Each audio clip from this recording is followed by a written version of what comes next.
In addition to targeting symbols and elements with actions, we can also target timeline labels.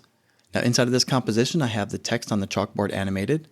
If I drag the playhead down to the 0 marker, you can see the text is introduced to the stage by animating the trim. And then once the text is on the stage, we crossfade between the two different text blocks. I'm going to double click this element to go into isolation mode and inside of the animated symbol. So here inside of the symbol, we can see that the first part of the animation does that wiping effect, again by animating the trim. And then here's the crossfade to text block 2, and then the crossfade back to 1.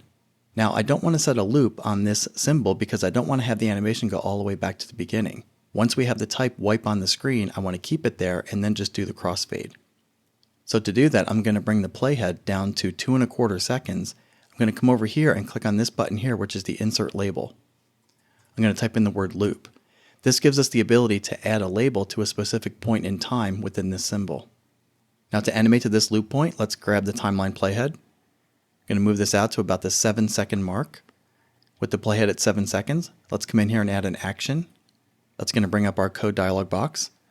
From the snippets, let's choose play from. By default, Edge is going to put in a time indication here, so 1000 milliseconds.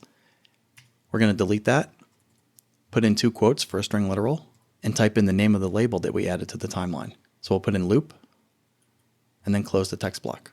So now when the playhead gets to the 7-second mark, it's going to loop back to that timeline marker instead of to the 0 marker of the symbol.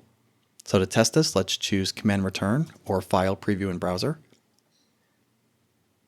So we see in the browser the text animates open and then crossfades from the first text block to the second text block.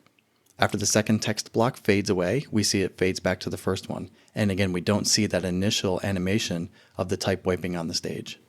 So by combining actions and labels, we can create alternate looping points within our animated symbols.